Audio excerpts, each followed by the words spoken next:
This physical reality was designed as a mirror hologram. It was designed this way for the purpose of learning. And what better way for us to learn, to discern, to give rise to new desires, and to improve upon our previous thoughts, than to come to a time-space reality where our thoughts manifest externally in a 360-degree way. Your reality is nothing more than the thoughts that you have thought enough that they have now become physical manifestations. This is true for everyone's life. We look at those physical manifestations and we call those proof. But the thoughts that people think and the beliefs that they hold are different. And so people create different realities. And so people are looking at different proof. A person who thinks and strongly believes that God does not exist is going to manifest all kinds of manifestations that line up with that belief. They're going to manifest plenty of proof that God does not exist. Whereas a person who believes and does think that God exists is going to manifest all kinds of physical proof that God in fact does exist. One is no more right than the other in terms of their own subjective reality, because you are always right about your subjective reality. But subjective reality does not necessarily reflect objective reality. It simply reflects your beliefs and your thoughts. It is true that there are some things that we agree on, which is the same as saying that there are some things we share a similar perspective about. For example, we can experience the same event or see the same proof, but we make the assumption that this is because there are some things we do create and some things we don't create. This comes from the belief that this reality is created by outside forces. It exists separate from us, and we are experiencing this external world. But this is not what is happening. If we experience the same event or see the same proof, it is because we are currently co-creating. We have managed as individuals, usually based on having adopted similar thoughts and similar beliefs, to manifest the same event, and therefore witness that event from our individual perspectives. You can understand this idea of co-creation better by looking at the symbol called the Vesica Piscis. The symbol which best represents and reflects universal consciousness, in other words, source energy, is a sphere, the symbol of a consciousness with no beginning and no end, continually existing, perfectly formed and profoundly symmetrical. But the addition of a second sphere represents the expansion of unity into duality. The second that you add a second circle, consciousness is no longer unified, it is split into two perspectives. This is what gave rise to the idea of God and Goddess. But our understanding of God and Goddess is a misinterpretation that occurred when we personified and humanized the concept of God and Goddess. God and Goddess did not originally mean an omniscient female being and an omniscient male being. It meant polarized perspectives within consciousness. It was said for thousands of years that by overlapping the two spheres, the God and Goddess created a divine offspring, an offspring such as Jesus, which is why the Vesica Piscis has been used as a symbol for Jesus. This is again somewhat of a humanized interpretation. The space in between the two spheres where the spheres overlap does represent creation, but it represents co-creation.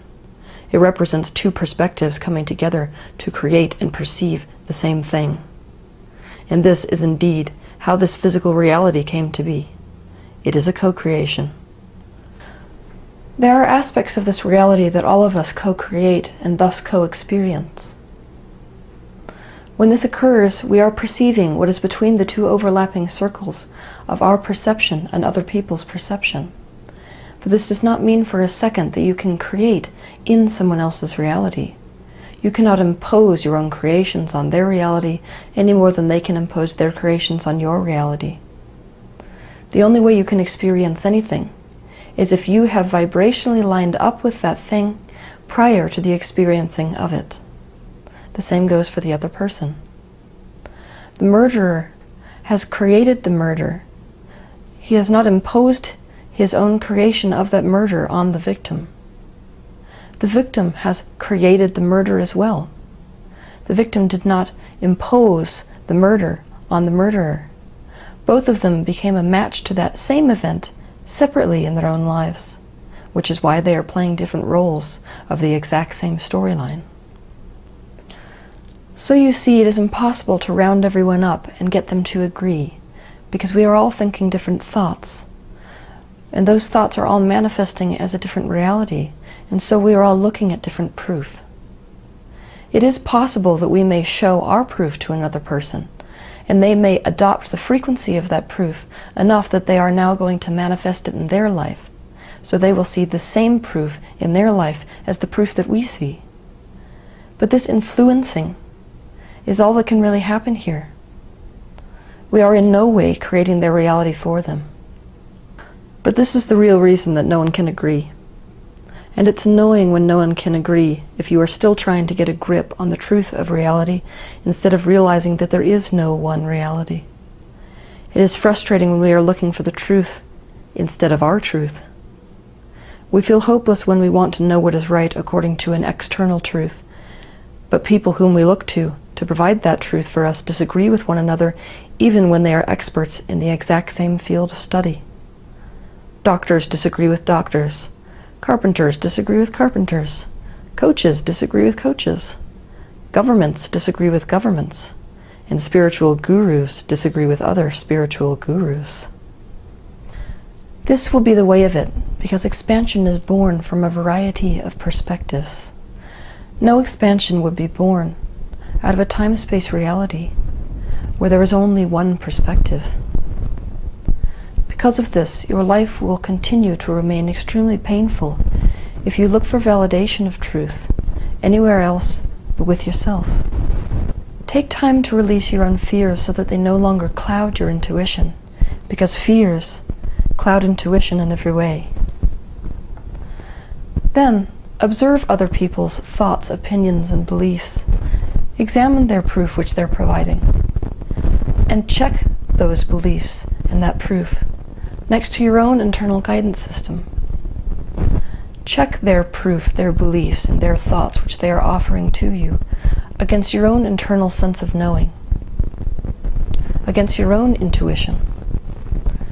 If you find that something they're saying resonates with you or is useful to you, then adopt it. If you find that something they're offering is not useful to you and does not resonate with you, then don't adopt it. You can leave it where it is. Examine your own beliefs, your own thoughts, your own proof. If it's useful to you, if it resonates with you, if it benefits you, then keep those things in your life. If not, then it's time to let them go. Your desire to round everyone up and to get them to agree on the exact same proof and the exact same things comes from an insecurity that you have in your own personal truth. You feel as if you need external validation in order to be solid in that belief. Most of us feel this way when we believe in an external truth, when we believe in an external reality which we still need to know the truth about in order to stay safe, in order to succeed. In truth, you do not need one person to understand you or agree with you in order to lead a happy life. And a happy life is really the only reason we want them to agree. We want people to agree with us. We want people to agree with each other, because we think that it will lead to a happier life. But as I've said before, this is going about it the hard way. We should be brave enough to cut out the middleman and to just go straight for the happiness, instead of trying to find happiness through means like trying to get everyone on this earth to agree. When you are trying to make a decision for yourself and the people you are looking to for advice don't agree, the key is to forget about the notion of someone being right and someone being wrong. That notion is resistant to nature. And explore their perspectives fully, and then ask yourself 2 questions. Which perspective resonates with me more and my own current personal truth? And which perspective is more beneficial and useful to me? Don't worry about getting this wrong or getting it right, because you live in a universe where there is no predetermined wrong or right. All there is wrong or right for you personally. And if you happen to make the wrong choice, you haven't lost anything. You've gained valuable insight. Because you can only know what is right for you by knowing what is wrong for you. And everybody in this universe experiences the same pattern of trial and error learning. That is the way that we learn. And the good news is that you can always change your mind about something. And if you can always change your mind about something, then you can always change the reality that you experience. Disagreement is not what we think it is. It is not a battle over truth. Disagreement is a means through which the universe expands. Opposing perspectives is what enables us to explore perspectives and ideas that we would never have opened our mind up to before. It is causing the expansion of our perspective, and thus it is causing the expansion of our universe. Disagreement is contrast in variety, which not only allows us to become more, it also enables us to find our own personal truth, if we let it. Have a good week.